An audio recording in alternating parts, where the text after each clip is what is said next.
Hey everybody, I'm KK. I'm Kristen. Welcome back to our channel. Together we are K and K Crochet. And this is an update on the Way Filet.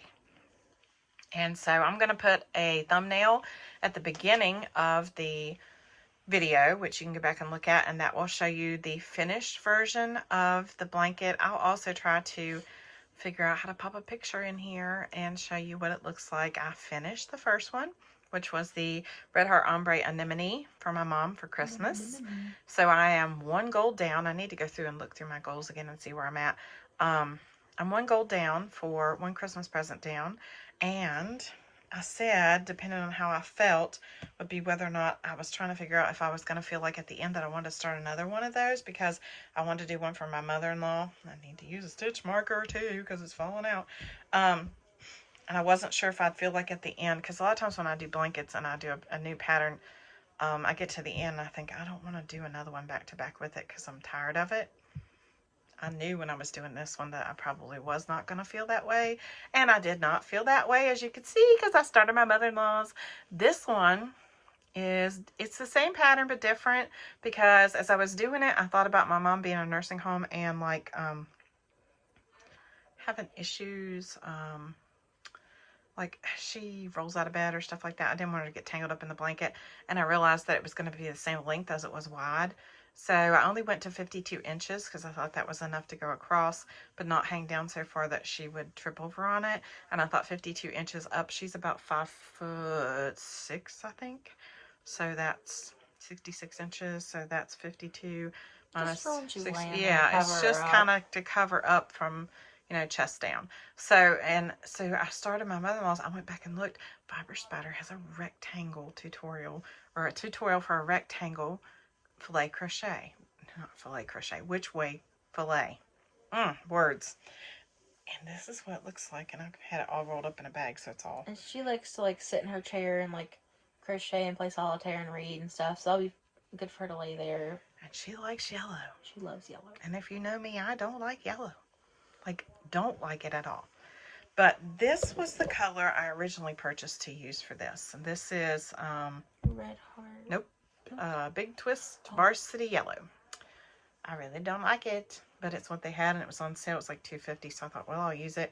I thought she would like it, but I like, if I'm going to have yellow in something, which I won't have in anything of mine, but I like this color, this baby pastel yellow. This, to me, is better.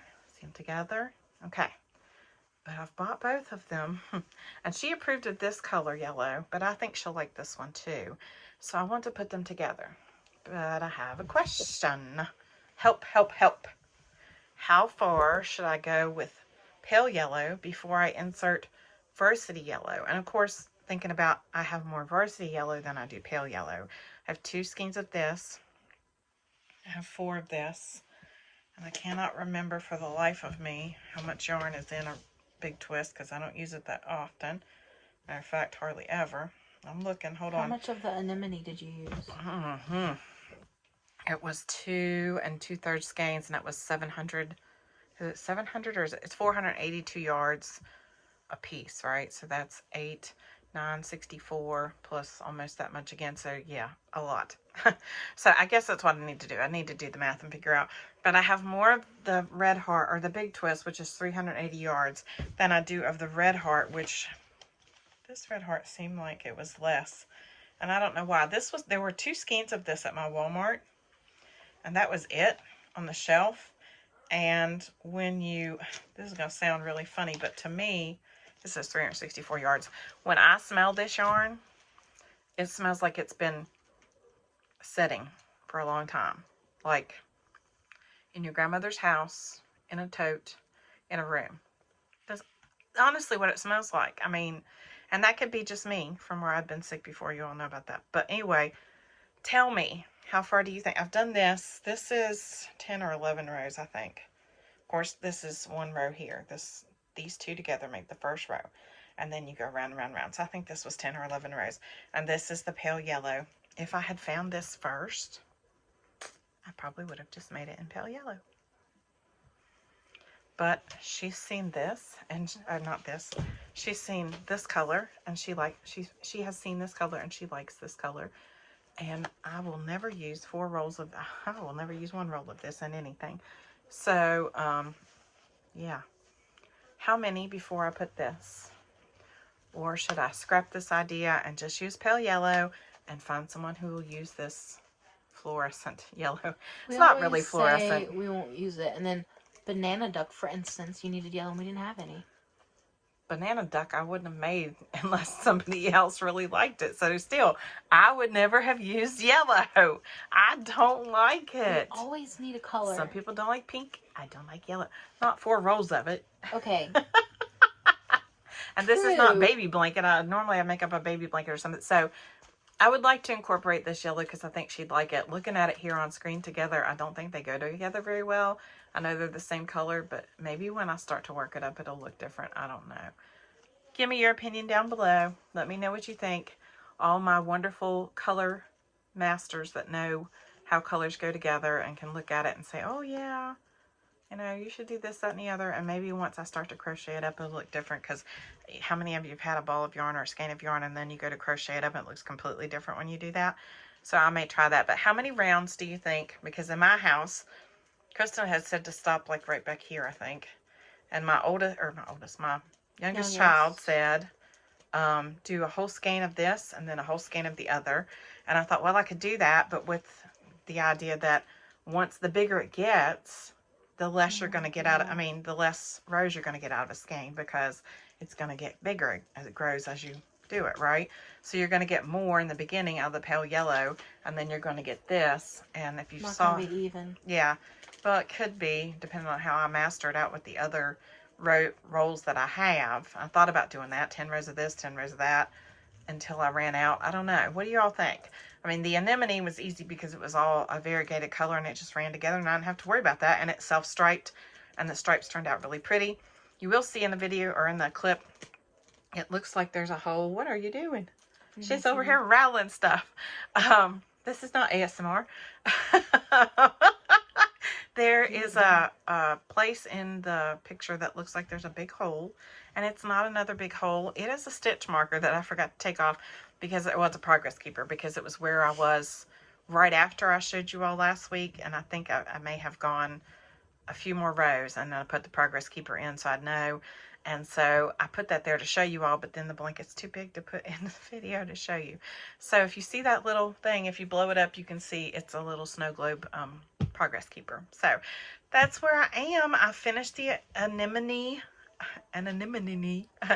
We could never say that word right in our house. We were always saying it wrong. That was from Finding Nemo. They go anemone. That's why we say it wrong, man. I always said it because the kids said it. That figures. It came from a show. Because Marlon was talking to Nemo and talking about anemones, and then Nemo went anemone. We love Nemo. So that's a J hook. That's big twist and red heart yarn. Red heart pale yellow, big twist varsity yellow. So let me know what you think about the combination below. Should I just do the pale yellow and go get more? I don't have a yarn band on myself. I'm trying to use what I have. But I had no yellow other than like a little scrap of yellow. And she has to have yellow. No, she likes yellow, and I wanted to do something that she liked rather. You have to have yellow for the blanket because you wouldn't do yellow. Yeah, because that's her favorite color, and I didn't want to do. I normally would have done blue, but I want to do something that she'll like. I asked her, and she said yellow. So yellow is what we're doing.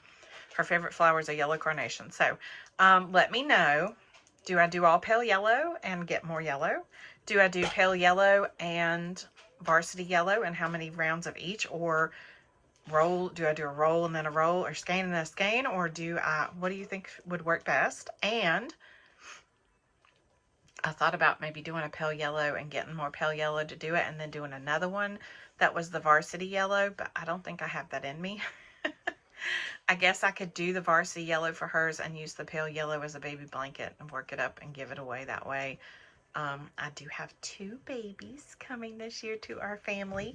Not my grandbabies, not yet, but I have a great nephew coming, and then I have a second cousin coming. Cousin. Yeah, I started to say great cousin. That's not what you call it. Isn't it third cousin? It might. No, I don't know. I don't think so. Second or third cousin? It's second cousin. Second cousin baby. We don't know yet. And great nephew. Yeah, great nephew. little boy, of course, nephew's boy, duh. I don't know why I said that, but yeah, so I'm working on, I did the little cow for him for Christmas and gave it to his mom and dad. I need to do a baby blanket for them, and I haven't put that on my list yet, though it's in my brain, and I think she's due in March, so yeah, I need to get cracking on that. That sounds like that's one of those last minute things, because I didn't put it in my list of things to do. Had I put it in my Santa's workshop like I did this, then I probably would be done with it. I was really happy with how the anemone blanket turned out. But like all things, there are good and bad things to everything, right? So Santa's workshop has helped me stay on track and get things done. But my mindset is always get a project, do the project, finish the project. I don't do whips, like ever, like rarely. Unless I have something that I know I have to do and I need a break from it, and I'll go on to something else. Right now, I have a whip, which is my shawl, which is fine because it's for me. I have my mother-in-law's blanket, which is a whip that I'm working on now. And I just finished my mom's blanket. So, then you have the year-round whip. and then I have the mood scarf, which, you know, takes time. It'll be the end of the year, and that's fine. I don't mind that. But what I annoy myself because I sit there and I pushed every day to work on that blanket, because once I started, I wanted it done.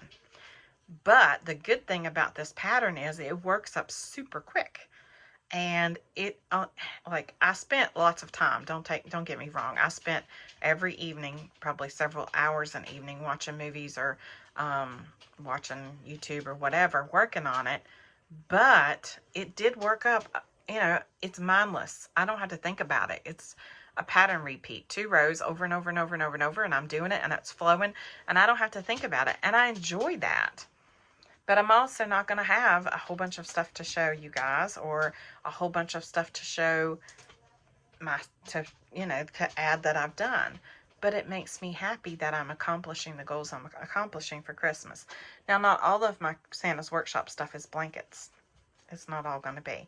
Especially after I saw this, I realized it's not all going to be blankets. I don't care to do blankets for the most part most of the time.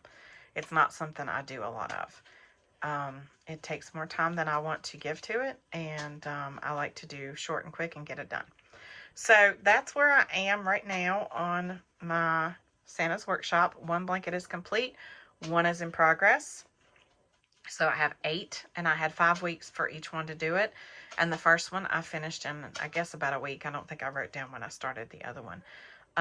It's not my goal to push myself and make myself miserable, and I think that's what I'm doing by starting the second blanket so quick back to back.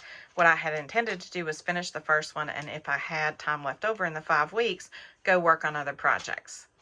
But I have this yarn in my stash that I purchased recently which now, you know, it makes it in your stash, to work on her blanket, and I'd like to get that done and put it away. 1, I don't like to work with yellow. 1, yellow shows everything it comes in contact with, and we have a dog, and I want to get it done and put it away before, you know, dog hair and whatever. It doesn't matter how hard you try. We have a dog she wants to be right where you are all the time. Yeah, she wants to love on you. And I can just see accidentally one day her just like, you know, knocking it off. Yeah, she's a klutz. I can see her knocking it off. No matter how much I could see me getting up, go to the bathroom, and her getting in it, and yeah. So that's my fear. I don't like yellow. It shows way too much of what might happen, you know, if you spill something or anything else like that along the way. And it would be my luck, because also a klutz. So I want to get that one finished. I don't know, it's true, and you know it. I don't know that I will do any other blankets this year. I had 5 or 6 on the, maybe 8, I don't know, somewhere that number 5 to 8 is in my head, that I might do for other people for the Santa's Workshop. But now I'm rethinking, after I'm doing this one, maybe I'll do something else for them, maybe an ornament for everybody. I don't know. But I do know that I have 1 blanket planned for me, and so I want to do that one this year too. Yep, you don't know about that one. So that's a surprise. I plan to do that one, and then maybe I'll throw blankets in after I get back to work through my Christmas list. But I do know too, as I'm talking about goals, that I look through my favorites or things that I wanted to do, and look through my watch later on my YouTube to try and find some information. Like I was looking this morning or last night for something I wanted to do quick that I could have a little project that was finished, a finished object on top of these. And there were a couple that I actually removed from my watch later list. And I'm glad I'm doing this because it's helping me to go back and not feel so overwhelmed with all of that that's on my list. Because when I looked at them, one of them was made with thread, like DK weight rather, and I'm not going to do that. And the project had to be made with that in order to have the flexibility that it had. So it wouldn't have worked with a worsted weight like I use. So I took that off of there. I'm never going to do that. I'll find another project that's similar using worsted weight that works in a different manner. I found a Christmas ornament that I'm probably going to take off of there because I looked at it and how she was doing it, and I just don't want to do it. Once I watched the video for it, you know how you look at something and it's shiny and flashy, you know how when you go to the store and it's shiny and flashy and it catches your eye and you bring it home and you're like, why'd I buy that? I'm never going to use that. Yeah. So it's helping me weed through that stuff and find the things that I really need and that I really want to use. So that's where I stand with my goals. How about you? I've done hats. Yeah, I did hats too. I've done two. I need to do some more, but I've done two. I've bought the yarn to make amigurumi stitch for the fair, so that's part of it. And I'm working on my blanket. And I've knitted more. I've knitted 2 hats. Yep. So I've kind of touched base on all of them. That's what I was doing this morning, was looking for a pattern in my watch later and my favorites that I could use to make for the fair. And I threw out a bunch of them. I didn't find anything that was what I like. I need to go back and look for, hopefully I can still find it. Our fair has guidelines. There's only certain things you can enter. There are sizes. Yeah, there are sizes. There are categories. There are, it's just a lot of rules that you have to follow. Not a lot, but, you know, just specifications. I think they all do that. Get gigantic things that they don't have room for it. Well, so, and I guess, too, that you would, I mean, there are guidelines for a reason. A tiny little crochet animal up against a life-size version. I mean, well, I think it's space, but it's also, I don't want to crochet things to enter to the fair and then realize they don't fit the categories. Yeah. Like have 5 blankets. I know I won't be able to do that because there are only certain categories. So I'm going to go back through and try to find their categories and then go through my patterns and look through and work it that way so that I can tell what else I can use to get to that goal. So I haven't done anything on my fair goal yet, but I will probably after I finish this second blanket, this Way Filet. I will probably then switch over to the fair life kind of thing, because this will be the second of, when I finish it, of 8 of my Christmas goals in January, if I can complete it in January, which I think I can. And so that will give me some time, and maybe then I will give myself permission to go off of that list for a little while and move on to something else. I'm afraid if I stop working on it that I won't get back to it, because I know how my mind works. So we'll see. But anyway, we hope you have a great week. And spring, every time I do this on this video, I keep wanting to end, and I don't know why, today with be blessed and be a blessing. And that must be because you're thinking of me or something. So I'm going to tag you in this and say I love you, and tell everybody else to be kind, because you don't know anybody else's journey, because that's our ending. And I don't know why I want to say springs, but do both, because they're both good things. We love you. Have a great week. Bye-bye. Bye.